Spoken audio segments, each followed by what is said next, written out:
Hello my guys, ni MC Alpha Media na leo tuko hapa mitaani tunapiga story with some of my great people here. So kama kawaida, kama kawa, unajua kwamba aim ni kuwapa burudani, ni waelimishe, na cha msingi ni kwamba tunapatia utani usio kifani. So today I have a group here and I want to do kind of an introduction. Sawa? So mzee, tunakuita nani? Juni. Aha, na wewe mrembo? Susan. Alafu kuna babe Na Livinyo hapo. sema kwa sauti baba tukusikie. Livinyo. Sasa kama kawaida, kama kawa, mnajua kwamba sisi kama vijana tunapitia mengi, and again I want us to listen to these young men and female here to give us their part of the story. So wewe kama labda msichana, si ndio? Najua kwamba unaelewa kwamba huu mtaa wa Nairobi una mambo mengi, sio? Sasa katika hali ya kudate lani kimahaba, labda ni changamoto gani, ama wewe kwanza una date? Ushawahi ingia kwenye haya mahusiano? Tuende kwa kijana hapa, vipi? Yo. Ushawahi date vipi? Bado. Bado? Like ni vijana wa shule yani eh? Yeah, good. So labda unaweza ambia nini Wakenya ambao wanakutizama pale siku ya leo, labda kind of a motivation katika maisha yao ya kila siku, na maybe wale wanafunzi wenzako ambao wanakutizama pale ukiwa katika holiday kubwa kabisa? Wajichunge tu, hakuna kitu kingine. Wajichunge.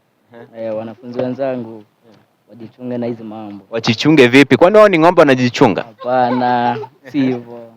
Ukisema kujichunga labda unamaanisha nini yani?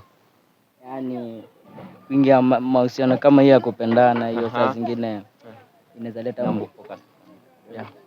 inaweza leta matatizo, unaona? Inaweza saa zingine inaweza leta infection kwa mtu, unaelewa? One word of motivation kwa wale wapenzi watazamaji ambao wanakutizama pale.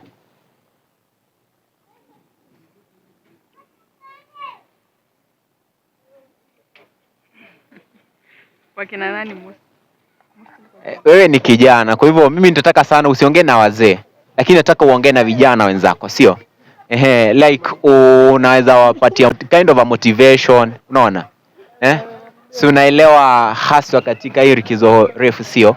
Like wanapitia mengi. Sasa wewe kama kijana mwenzao, labda utawaambia nini? Don't fall in love with the wrong person.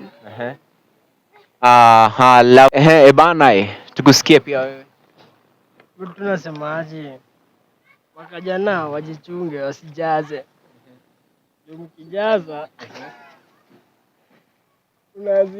unaweza jaza mdemu pate bado yako shule na huko shule.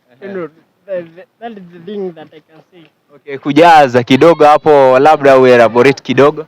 Sikupa na dumbo basi. Okay, bana, imekuwa tu ni wakati mzuri kutangamana na hawa vijana wenye nguvu, wenye power. So